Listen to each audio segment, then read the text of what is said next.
Good morning everyone.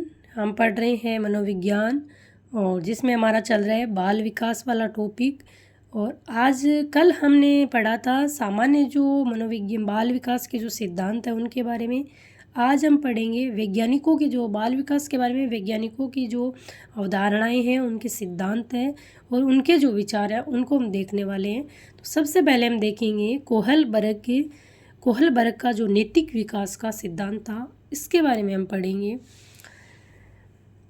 नैतिक विकास का सिद्धांत, इसमें हम प्रश्न किस प्रकार के पूछे जाते हैं और अभी तक किस प्रकार के प्रश्न पूछे गए हैं सिद्धांत से, तो उन पे भी हम बात करेंगे।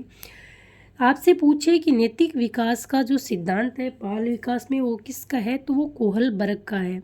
इसमें नैतिकता से संबंधित कहानियाँ सुनाकर, जो इसमें आपने हेंज की दुविधा वाली कहानी सभी ने सुनी होगी। तो कोहलबर्ग का सिद्धांत है नैतिक विकास का सिद्धांत, और कोहलबर्ग की एक पुस्तक है जो पूछी गई है रीट में, psychology of A moral development. तो आपसे पूछे कि नैतिक विकास का सिद्धांत किसका है, तो कोहलबर्ग का। साइकोलॉजी ऑफ मोरल डेवलपमेंट पुस्तक किसकी है, तो कोहलबर्ग की। अब हम देखते हैं, यहाँ से प्रश्न बनता है कि नैतिक विकास की इन्होंने कितनी अवस्थाएं बताई। अवस्थाएं, कई बार अवस्थाएं दी जाती है, कई बार चरण दिए जाते हैं। एक ही बात है अवस्थाएं और चरण। तो उन्होंने नैतिक विकास की 3 अवस्थाएं या चरण बताए। यहाँ से प्रश्न बन जाता है कई बार। तो पहली इनकी है पूर्व परंपरा। इनका क्या है, क्रम याद रखना है। पूर्व परंपरागत, इसी को कहते हैं प्राक रूढ़िवादी या प्री कन्वेंशन। दूसरी है परंपरागत रूढ़िवादी। तीसरी है पश्चिम रूढ़िवादी उत्तर परंपरागत। तो यहाँ तक आपसे पूछा जा सकता है कि कोहलबर्ग की पुस्तक का नाम, कोहलबर्ग का जो सिद्धांत है नैतिक विकास का, और उनकी जो 3 चरण है या अवस्था। तो यहाँ से आपसे सबसे पहले तो प्रश्न आपसे यहाँ से पूछा जा सकता है। फिर आगे इनकी जो इनकी तीनों चरण है, इन चरणों के अंदर क्या है उनको देखते हैं। पूर्व परंपरागत, प्राक रूढ़िवादी, प्री कन्वेंशन, इसके जो है आपका आयु है 3 से 9 वर्ष तक। इनमें क्या होता है, इनकी जो आयु होती है उनके बारे में भी प्रश्न बनता है। तो यहाँ तो उम्र होगी इनकी 3 से 9 वर्ष तक के बच्चे के बारे में हम पढ़ेंगे, और यहाँ पढ़ेंगे हम 9 से लेकर 12 वर्ष तक की उम्र के बच्चे के बारे में, और 9 से लेकर 15 वर्ष की उम्र तक पढ़ेंगे हम यहाँ, 9 से लेकर 15। और यहाँ पढ़ेंगे हम 15 से लेकर 18 वर्ष या उससे जो अधिक प्रौढ़ावस्था के बच्चे होते हैं उसके बारे में हम पढ़ेंगे। तो इसमें क्या होता है, आयु 3 से 9 वर्ष। इसमें ए भाग दोनों को अलग अलग, 3 से 9 को भी अलग अलग विभाजित इन्होंने किया है। पहला है दंड आज्ञा पालन की उन्मुखता, वो आपने को देखनी है। आपसे पूछे कि कोहलबर्ग की दंड आज्ञा पालन की जो उन्मुक्ता अवस्था है उनका टाइम क्या है, तो 3 से 6 वर्ष। इस अवस्था में किस प्रकार बच्चे में नैतिक विकास होते हैं, कि हम किस प्रकार बच्चे का नैतिक विकास होता है और किस प्रकार वो नैतिक व्यवहार बच्चा करता है, इसके बारे में हम जानेंगे। तो दंड आज्ञा पालन की उन्मुक्ता में, इस अवस्था में बालक केवल दंड के भय से किसी कार्य व्यवहार को करता है या नहीं करता है, तथा वो ही करता है जो करने के घर के बड़े सदस्य कहते हैं। इसमें उम्र में क्या होता है, जैसे आपने देखा होगा 3 से 6 वर्ष के जो बच्चे होते हैं, घर में जब कोई मेहमान आता है तो माता पिता कहते हैं कि इनके पाँव छुओ, तो वो पाँव छूते हैं। कहते हैं कि इनको पानी ला के दो, तो बच्चा क्या करता है, मतलब वो या तो डर के भय दंड की नहीं ला के दिया तो उनको दंड मिलेगा, या वो आज्ञा का पालन करके ऐसा करते हैं। आपने देखे होंगे 3 से 6 वर्ष के बच्चे पाँव छूना, जैसे मतलब बड़े पानी लेके आ रहे हैं मेहमानों के लिए तो वो कहते हैं हम ले जाएंगे।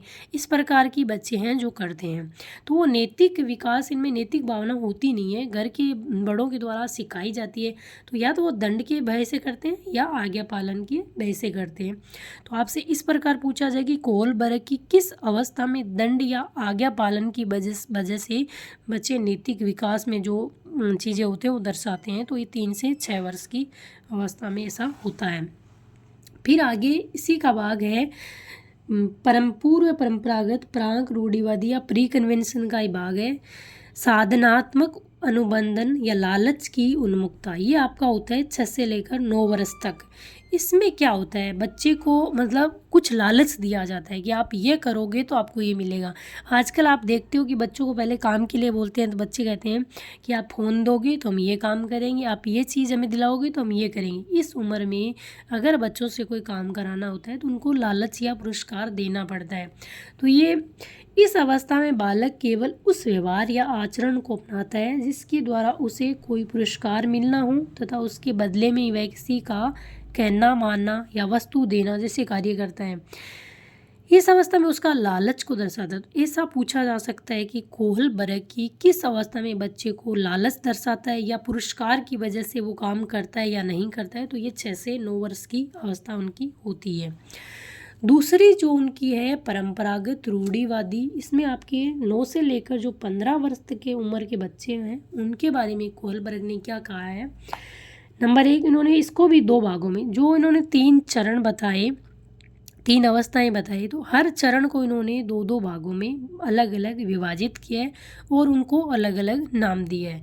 इसमें अच्छा बालक या अच्छी बालिका उन्मुखता, इसमें क्या होता है, वो बालक या बालिका सहबासी के उनको वो भाग भाग के काम करते हैं कि उनको सहबासी मिले, इस प्रकार का अच्छा बालक या अच्छा बालिका बनने की कोशिश वो करते हैं। तो पहले हम पढ़ेंगे अच्छा बालक या अच्छी बालिका। तो ये 9 से 12 वर्ष, ये वह अवस्था होती है जिसमें एक बालक किसी भी व्यवहार के बारे में समझने लग जाता है कि उसे क्या करना चाहिए और क्या नहीं, तथा उसी व्यवहार को करता है जिससे करने से लोग उसकी प्रशंसा करते हैं। इसमें क्या होता है कि जैसे आपने देखा होगा कि बच्चे उसी काम को करते हैं जिसमें उसको शाबाशी मिलती है और उस काम को वो नहीं करते जिसमें मतलब उनको डांट पड़ती है या कुछ उनका नहीं होता है, तो वो काम बच्चे नहीं करते हैं। फिर दूसरा है सामाजिक व्यवस्था उन्मुखता 12 से 15, इसमें बच्चे समाज के जो कार्य होते हैं उनमें भाग लेने लग जाते हैं। इस अवस्था के आने तक बालक पूर्ण परिपक्व हो जाते हैं। ये पूर्व किशोरावस्था का काल होता है। वैसे ही 12 वर्ष से 15 वर्ष तक किशोरावस्था का काल या पूर्व किशोरावस्था का काल होता है। इसलिए परंपराओं के सही रूप में समझने लग जाते हैं, बिल्कुल परंपराओं को बच्चे समझने लगते हैं तथा सामाजिक स्तर की व्यवस्थाओं को बनाए रखने की दिशा में कार्य। इस उम्र के जो बच्चे हैं वो आपने देखा होगा कि जैसे पहले शादी विवाह में जो खाना खिलाया जाता है लोगों को, तो इस उम्र के बच्चे भाग भाग के काम करते हैं, सामाजिक व्यवस्थाओं को बनाए रखने में बहुत सहयोग करते हैं। तो आपने ऐसा, क्योंकि आजकल गाँव में तो ये परंपराएं अभी तक चल रही है, तो आपने ऐसा देखा होगा। आगे हम पढ़ेंगे पश्च रूढ़िवादी या उत्तर परंपरागत। इसमें आयु पढ़ेंगे 15 वर्ष से अधिक के बच्चे जो होते हैं। इसको भी इन्होंने 2 भागों में बांटा है। सामाजिक बंधन की उन्मुखता 15 से 18 वर्ष तक की उम्र होती है। इस अवस्था में वह उत्तर किशोर अवस्था में होता है। जो आपका ये पीछे वाला था, इस सामाजिक की व्यवस्था उन्मुखता, इसमें पूर्व किशोरावस्था होती है और समाज के कार्यों में बच्चा जुड़ने ही लगता है और इसमें पूर्ण रूप से वो सामाजिक कार्यों को करने लगता है और वही काम करता है जो समाज में स्वीकृत होता है। सामाजिक बंधन की उन्मुखता, इस अवस्था में वह उत्तर किशोरावस्था में होता है और किसी भी कार्य को केवल सामाजिक बंधन एवं परंपरा के अनुसार ही करता है तथा उन्हें बनाए रखने में सहयोग करने लगता है। यहाँ पर क्या होता है, सामाजिक बंधन या परंपरा, मतलब समाज के जो बंधन है, परंपरा है, उन्हीं के हिसाब से वह कार्य करता है कि कोई ऐसा काम वो नहीं करता जिसमें समाज में उसकी क्या हो, जो बातें हैं उनके विपरीत हो। तो समाज में जो स्वीकार्य है उसी के अनुसार वो काम करता है। सार्वत्रिक, दूसरी उनकी उम्र है वो है सार्वत्रिक नीति उन्मुखता। ये 18 वर्ष से अधिक वाले बच्चे इसमें आते हैं। इस अवस्था में व्यक्ति पूर्ण रूप से प्रौढ़ता में आ जाता है और केवल उसी व्यवहार को करता है जिसके लिए सार्वत्रिक रूप से सामाजिक स्तर पर मान्यता मिल जाती है, मतलब पूर्ण रूप से समाज उस चीज़ को स्वीकार करते हैं। तो जो पीछे वाली आपकी उम्र थी 12 से 15, उसमें बच्चे समाज में कार्य करने लगते हैं, सामाजिक जो उनका रीति रिवाज होता है उनको समझने लगते हैं, परंतु यहाँ पर जो पूर्ण रूप से वही काम करता है जो समाज में स्वीकृत हो।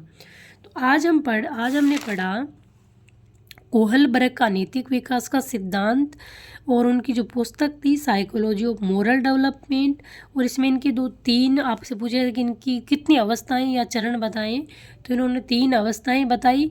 पूर्व परंपरागत, प्रांक रूढ़िवादी, प्री कन्वेंशन, इसी का नाम है परंपरागत या रूढ़िवादी, तीसरी है पश्च रूढ़िवादी या उत्तर परंपरागत। इन्हें पूछा जाता है कि इन्होंने कितनी अवस्थाएं या चरण बताई, तो 3 अवस्थाएं बताई और इन्होंने हर अवस्था को 2 भागों में विभाजित किया। आज पढ़ेंगे हम यहीं तक, और कल हम पढ़ेंगे क्रोनबेक का सिद्धांत। क्रोनबेक के पढ़ने के बाद में हम आगे पढ़ेंगे जीन पियाजे को पढ़ेंगे। तो पढ़ते रहिए, स्वस्थ रहिए, मस्त रहिए और अपनी पढ़ाई को निरंतर जारी रखिए। जो निरंतर चलता है वही एक दिन सफल होता है।